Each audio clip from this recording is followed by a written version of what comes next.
আজ টাটকা টাটকা সজনি শাক ভাজার সাথে পটলের একটা দুর্দান্ত রেসিপি হবে। আর আমি এসেছি বাপের বাড়ি, তাই অনেক কিছুই দেখতে পাবেন।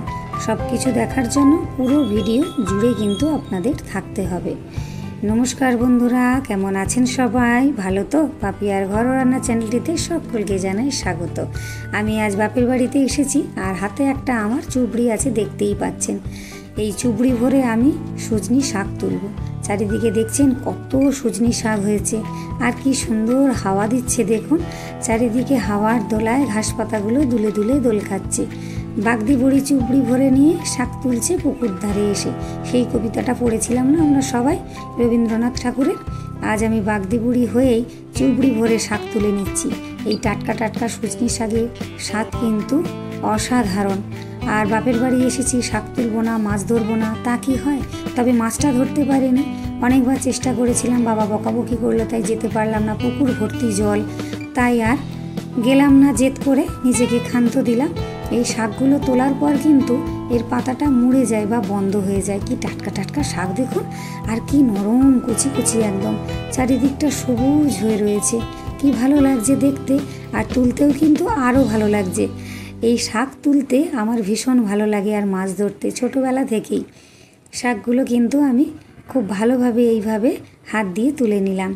এখানে অনেকগুলোই শাক তুলেছিলাম, কিন্তু এই যে বললাম পাতাগুলি বন্ধ হয়ে গেল তোলার পরে। আর একদম টাটকা কচি কচি সবুজ সবুজ শাক, কি বড় বড় ঢলা ঢলা পাতা দেখুন। চলুন এবার ভালোভাবে বেছে নিই। এতে একটু পোকামাকড় আর ঘাস পাতা বেছে নিলেই হবে, একদম পরিষ্কার শাক। এইদিকে মা কাঠের উনুন জ্বালিয়ে ভাতটা বসিয়ে দিয়েছে। বলছিল যে গ্যাসে কর, আমি বললাম না, আজ যখন এখানে আমি এসেছি তো কাঠের উনুনেই আজ রান্না হবে। কাঠের উনুনে রান্না হলে তো বেশ ভালোই লাগে, স্বাদও ভালো হয়, আর ভীষণ ভালো লাগে। আর যেহেতু সোমবার, তাই সজনি শাকটা আর পেঁয়াজ রসুন দিয়ে ভাজা হলো না। পেঁয়াজ দিয়ে সজনি শাক ভাজা কিন্তু খেতে ভীষণ ভালো লাগে। শুধু শুকনো লঙ্কা ফোড়ন দিয়ে সজনি শাকটা মা ভেজে নিচ্ছে। তার সাথে আমি একটা পটলের সুন্দর রেসিপি তৈরি করছি। বাবা বললো তুই একটা যাই হোক কিছু করে খাওয়া। আমি বললাম ঠিক আছে, এই রান্নাটা মাও পারে। আমি বললাম থাক, আজ কাঠের উনুনে আমি রান্নাটা করছি। এখানে কয়েকটা পটল আমি ভালো করে ধুয়ে নিয়েছি। এবার এই পটলগুলোকে এই সামনের দিকটার পেছনের দিকটা একটু কেটে বাদ দিয়ে গাটা একটু বটির সাহায্যে হালকা করে চেঁচে নিয়েছি। চেঁচে নিতেই কিন্তু এর গা থেকে সমস্ত খোসাগুলো বেরিয়ে গেছে।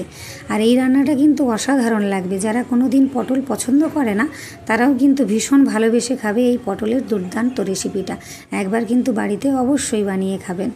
আর এই গ্রেটারের সাহায্যে আমি পটলগুলোকে সব এক এক করে গ্রেট করে নিচ্ছি। এটা খুব তাড়াতাড়ি হয়ে যায় আর খুব সুন্দর লাগে খেতে। ছোট থেকে বড় সকলের ভীষণ পছন্দ হবে। আপনারাও এইভাবে কিন্তু বাড়িতে অবশ্যই বানিয়ে নেবেন। আর এই মেঝেটা কিন্তু মাটির, এই রান্নাঘরটা মায়ের মাটির, তাই মেঝেটা মাটির দেখতে লাগছে। আপনারা যেন কিছু মনে করবেন না। পটলটা এখানে গ্রেট করা হয়ে গেছে, আর এর থেকে চেপে চেপে আমি জল বার করে দিয়েছি। আর এখানে একটা বড় সাইজের টমেটো নিয়েছি, এই টমেটোটা এবার আমি গ্রেট করে নিচ্ছি। পটল থেকে কিন্তু জলটা অবশ্যই বার করে দেবেন। আর সব সময় আর ক্যামেরা আমি চালাতে পারিনি, একটু গল্প হচ্ছে, একটু কাজ হচ্ছে। টমেটোটা আমার এখানে গ্রেট করা হয়ে গেছে। বাপের বাড়ি আসলে তো জানেন একটু গল্প হয় ভাই মা বাবা সবার সাথে। এবার ওই গ্রেট করে রাখা পটলের মধ্যে আমি দিয়ে দিলাম পরিমাণ মতো নুন, 1 চা চামচ হলুদ গুঁড়ো, আর 1.5 চা চামচ মতো লঙ্কার গুঁড়ো, আর 1 চা চামচ কালো জিরে। আর এর মধ্যে দিয়ে দিচ্ছি আমি 1 টেবিল চামচ মাপের 1 টেবিল চামচ না, 2 টেবিল চামচ মাপের বেসন দিয়ে দিলাম। আর এবার আমি হাতের সাহায্যে খুব ভালোভাবে মেখে নেব সব কিছুকে। তবে আপনাদের বলে রাখি, এই সময় যদি মনে হয় যে একটু পাতলা পাতলা হয়ে গেছে মাখাটা, তাহলে আপনারা আটা বা ময়দা ব্যবহার করতে পারেন। তবে আমাকে একজন বলেছিল একটু আস্তে আস্তে কথা বলতে। আমি নাকি ভিডিওতে অনেক জোরে জোরে কথা বলি, তাই আজকে অনেক আস্তে আস্তেই কথা বলছি, জানেন তো। আমার মাখা হয়ে গেছে। এবার হাতের সাহায্যে অল্প অল্প কিছু নিয়ে আর আমি কোপ্তার মতো এক একটা করে আকার দিয়ে রেখে দিচ্ছি, বা বড়ার এক একটা আকার করে গড়ে নিচ্ছি হাতে করে। এইভাবে সমস্ত মাখা থেকে আমি অল্প অল্প করে নিয়ে গোল গোল করে হাতের সাহায্যে বড়ার আকারে বলুন আর কোপ্তার আকারেই বলুন, এইভাবে কিন্তু গড়ে নিচ্ছি। আপনারাও অবশ্যই এইভাবে বানিয়ে একবার খাবেন। আর আমার বাপের বাড়ির এই জায়গাটা কেমন লাগলো আমাকে অবশ্যই কমেন্ট করে জানাবেন। এদিকে আমি কড়াইতে সাদা তেল গরম করে নিয়েছি। এবার এক এক করে বড়াগুলো আমি ভেজে নেব। আসলে কাঠে রান্না হচ্ছে তো, তাই কড়াটা একটু কালো লাগছে। কাঠে রান্না হলে কড়া কালো হয়, কারণ এই যে কালি পড়ে তো, তাই। তবে এই সময় তাপটা কিন্তু আমি একটু কমিয়েই দিয়েছি। এত তাপ না আমার হাতে লাগছে, আমি আর সামলাতে পারছি না, একটু কমিয়েই আমি বড়াগুলো ভেজে নিচ্ছি। আর উল্টে পাল্টে দেখানোর আর সময় পেলাম না, হাতে তাপ লাগছিল। বড়াগুলো কিন্তু আমার এখানে ভাজা হয়ে গেছে আর বেশ মচমচে হয়েছে। এটা কিন্তু এই ভাজাটাও কিন্তু বেশ ভালো লাগে খেতে। এইভাবে আমার সমস্ত বড়াগুলো ভাজা হয়ে গেছে। আর কড়াইতে অনেকটা তেল ছিল, একটু নামিয়ে নিয়েছি। আর অল্প তেলের মধ্যে আমি একটা তেজপাতা, কিছুটা গোটা গরম মশলা, একটা শুকনো লঙ্কা আর কিছুটা গোটা জিরে আমি ফোড়ন দিয়ে নিলাম। আর আগুনটা কিন্তু একটু কমিয়েই রেখেছি। এবার আমি দিয়ে দিলাম ফোড়নটা ভাজা হয়ে যাবার পরই গ্রেট করে রাখা টমেটোটাকে দিয়ে একটু নেড়ে চেড়ে নিচ্ছি, যাতে এর কাঁচা গন্ধটা একটু চলে যায়।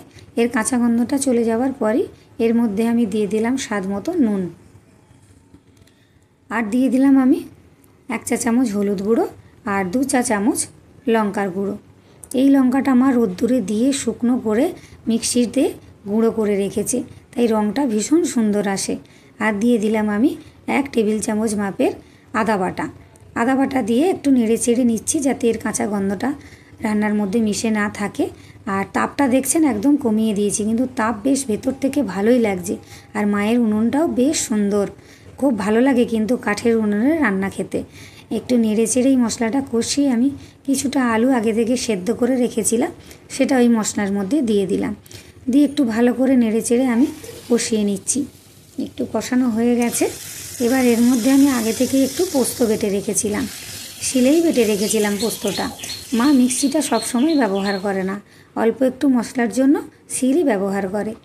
এবার পোস্ত বাটাটা আমি দিয়ে দিলাম এখানে। পোস্ত বাটা দিয়ে একটু নেড়ে চেড়ে নেব। বেশিক্ষণ পোস্ত নেড়ে চেড়ে নিলে কিন্তু স্বাদ নাকি ভালো হয় না। মাও জানে কিন্তু এই রান্নাটা, কিন্তু যেহেতু আমাকে বলল তাই আমি ভাবলাম থাক আজকে আমিই করি। এটা কষানো হয়ে গেছে। এবার আমি এর মধ্যে জল দিয়ে দিচ্ছি। যেহেতু আলুটা সেদ্ধ করা, তাই এর মধ্যে আমি বেশি জল দিলাম না, অল্প কিছুটা জল দিয়ে একটু ফুটিয়ে নেব। ফুটে যেতেই আমি এর মধ্যে দিয়ে দিলাম অল্প কিছুটা চিনি, যাতে স্বাদটা ভালো হয়। আর দিয়ে দিলাম আমি ভেজে রাখা বড়াগুলো। সব কিছুকে এবার ঝোলের মধ্যে একটু ফুটিয়ে নিচ্ছি। আর এই বড়াগুলো কিন্তু ঝোল টেনে যাবে, ঝোলটা অনেক কমে যাবে। আলু তো একদমই সেদ্ধ, তাই বেশিক্ষণ ফোটাবো না। আর বাবার একটা বিলিতি ধনেপাতার গাছ হয়েছে, সেখান থেকে একটা মোটা পাতা, আমি অল্পই পাতা হয়েছে, একটা পাতা আমি একটু কুচি কুচি করে দিয়ে দিলাম। বাবা বলল এটা দিলে নাকি স্বাদ ভীষণ সুন্দর হয়। এবার এটা আমি নামিয়ে নিয়েছি। দেখুন একদম গরম ধোঁয়া উঠছে, ভীষণ সুন্দর হয়, ভীষণ সুস্বাদু হয়। একবার অবশ্যই খাবেন আর আমাকে কমেন্ট করে জানাবেন। আর অবশ্যই একটা লাইক করে দেবেন। এই রান্নাটা কিন্তু অত্যন্ত সুস্বাদু, অত্যন্ত ভালো হয়। তাহলে আজকের মতো টাটা।